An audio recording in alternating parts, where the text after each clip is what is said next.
मरीजों को अपना आहार बदलने या कोई ओवर द काउंटर दवाएं या पोषण संबंधी पूरक लेने से पहले हमेशा एक स्वास्थ्य पेशेवर से परामर्श लेना चाहिए, जिसे आहार पूरक या प्राकृतिक पूरक भी कहा जाता है। केवल वे मरीज जिन्हें स्वास्थ्य पेशेवर द्वारा ऑस्टियोआर्थराइटिस का निदान किया गया है और उनके पीठ दर्द के अन्य संभावित कारणों को खारिज कर दिया गया है, वे ग्लूकोसामाइन और चोंड्रोइटिन सल्फेट की खुराक के लिए उम्मीदवार हैं। मरीजों को किसी भी प्रकार का आहार अनुपूरक लेने से पहले अपने चिकित्सक को उनके द्वारा ली जा रही अन्य दवाओं और अपने चिकित्सा इतिहास के बारे में सूचित करना चाहिए।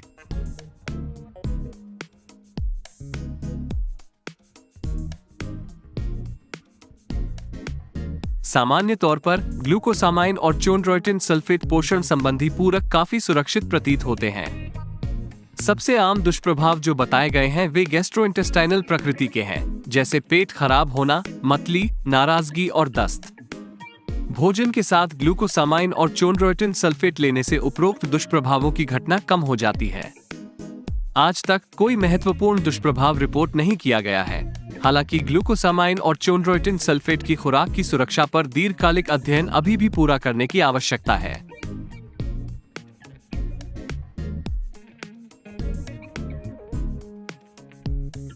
ये ज्ञात है कि रोगियों के निम्नलिखित समूहों को केवल करीबी चिकित्सकीय देखरेख में ही पूरक लेना चाहिए या उनसे पूरी तरह बचना चाहिए।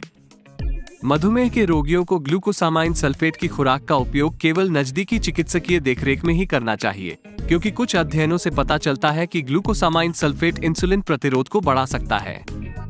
जिन मरीजों को शेलफिश से एलर्जी है, उन्हें ग्लूकोसामाइन सल्फेट की खुराक लेने से पहले अपने चिकित्सक से परामर्श करना चाहिए। हालांकि शेलफिश से एलर्जी आमतौर पर ग्लूकोसामाइन सल्फेट लेने के लिए कोई सीमा नहीं रखती है, क्योंकि ग्लूकोसामाइन सल्फेट चिटिन एक कार्बोहाइड्रेट से निकाला जाता है, जबकि शेलफिश एलर्जी अक्सर एक प्रोटीन के कारण होती है। बच्चे, साथ ही वे महिलाएं जो गर्भवती हैं और स्तनपान करा रही हैं या जो गर्भवती हो सकती हैं। वर्तमान में यह निर्धारित करने के लिए पर्याप्त शोध उपलब्ध नहीं है कि ग्लूकोसामाइन और चोंड्रोइटिन सल्फेट की खुराक लेने से छोटे बच्चों या भ्रूणों पर नकारात्मक प्रभाव पड़ता है या नहीं। रक्त पतला करने वाली दवाएं या दैनिक एस्पिरिन लेने वाले मरीजों को चोंड्रोइटिन सल्फेट नहीं लेना चाहिए, क्योंकि यह रक्तस्राव में योगदान कर सकता है।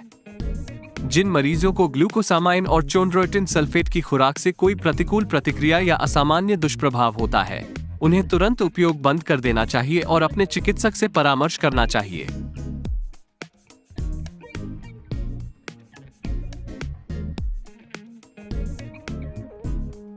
पोषक तत्वों की खुराक के लिए आमतौर पर स्वीकृत दैनिक खुराक निम्नलिखित हैं। 50 किलोग्राम से कम वजन वाले रोगियों के लिए 1000 मिलीग्राम ग्लूकोसामाइन सल्फेट और 50 किलोग्राम से अधिक वजन वाले रोगियों के लिए 1500 मिलीग्राम ग्लूकोसामाइन सल्फेट। 50 किलोग्राम से कम वजन वाले रोगियों के लिए 800 मिलीग्राम चोंड्रोइटिन सल्फेट और 50 किलोग्राम से अधिक वजन वाले रोगियों के लिए 1200 मिलीग्राम चोंड्रोइटिन सल्फेट। जो मरीज मोटापे से ग्रस्त हैं या जिनका वजन 100 किलोग्राम से अधिक है, उन्हें अपने चिकित्सक से उचित खुराक पर चर्चा करनी चाहिए, क्योंकि उन्हें ग्लूकोसामाइन और चोंड्रोइटिन सल्फेट के उच्च स्तर लेने की आवश्यकता हो सकती है।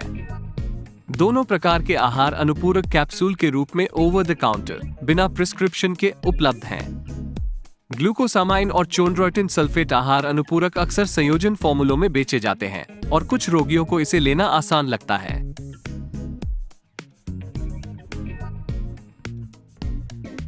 अंत में ये दोहराना महत्वपूर्ण है कि ग्लूकोसामाइन सल्फेट और चोंड्रोइटिन सल्फेट पोषण संबंधी पूरक दोनों अन्य प्रकार की दवाओं की तरह समान सख्त नियमों और FDA निरीक्षण के अधीन नहीं हैं।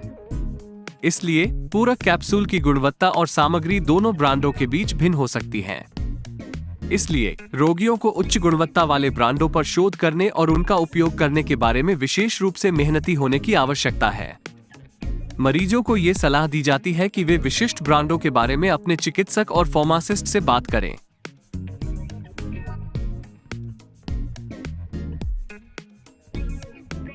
ग्लूकोसामाइन और चोंड्रोइटिन सल्फेट की प्रभावशीलता के बारे में हमारी समझ को बढ़ाने के लिए आगे की जांच की आवश्यकता है। ऑस्टियोआर्थराइटिस के लिए पारंपरिक चिकित्सा उपचारों को सीमित सफलता मिली है। इन आहार अनुपूरकों से जुड़े प्रतिकूल प्रभावों की न्यूनतम घटना कुछ रोगियों में स्पाइनल ऑस्टियोआर्थराइटिस के प्रबंधन के लिए एक व्यवहार्य विकल्प प्रस्तुत करती है।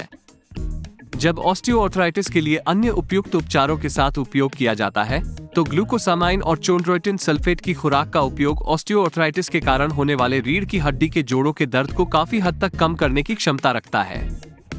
रोगियों के लिए अन्य आहार अनुपूरकों के अलावा अनुपूरक सेवन के लिए अनुशंसित दिशानिर्देशों का पालन करना महत्वपूर्ण है और संपूर्ण उपचार अवधि के दौरान एक चिकित्सा पेशेवर की देखरेख में रहना, विशेष रूप से जब अधिक जानकारी सुलभ हो जाती है।